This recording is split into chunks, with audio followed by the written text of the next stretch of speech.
been 1 year since Saudi Arabia, the UAE, Egypt and Bahrain imposed a blockade on Qatar, accusing it of supporting terrorism. It's a claim that Doha has strongly refuted. Well, in a special day of programming, Al Jazeera is looking at the causes and effects of the standoff.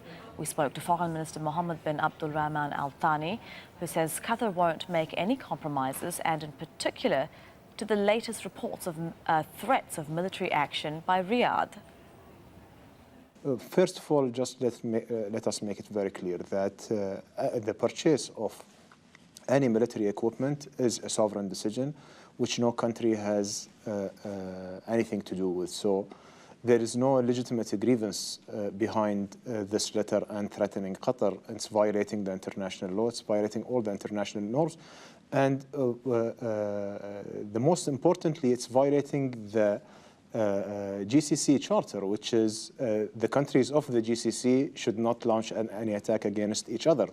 So we believe that this letter has no any legal basis to justify any action. We have been subject to a unilateral measure which was taken by the Saudis, unfortunately, as a reckless behavior from what do you make of the Saudi claim that it would disturb the balance of power? It represents an escalation for Qatar to obtain the S-400 system. Well, it's unfortunate that they see this as destabilization because Qatar is not representing any threat for the Saudis. But what most importantly, we have to look at the behavior of the Saudis since the past year, when we see the actions, how it's going in Yemen, or what they have done with the Prime Minister. And recently, the President of France himself, he said that he saved the country, he saved the region from a war by helping in releasing the Prime Minister of Lebanon. So this is something that they've been continuing as a pattern in their behavior.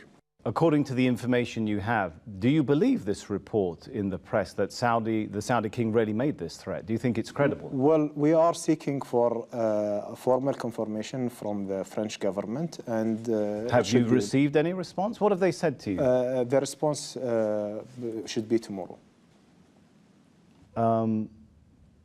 If it's confirmed, what would your response be to the Saudi king? Well, we are going to respond legally by, as a response of a country that this is not violating the international law and as a threat for our country, which is not acceptable by the international community. Does Qatar need to take any defensive military steps in light of this reported threat? Well, we are going to take all the necessary action to defend our country, but we see like what? What are you contemplating? First of all, there is no any serious military threat out of this, but it's the way it's been used to justify or to create any disturbance in the region is just unacceptable.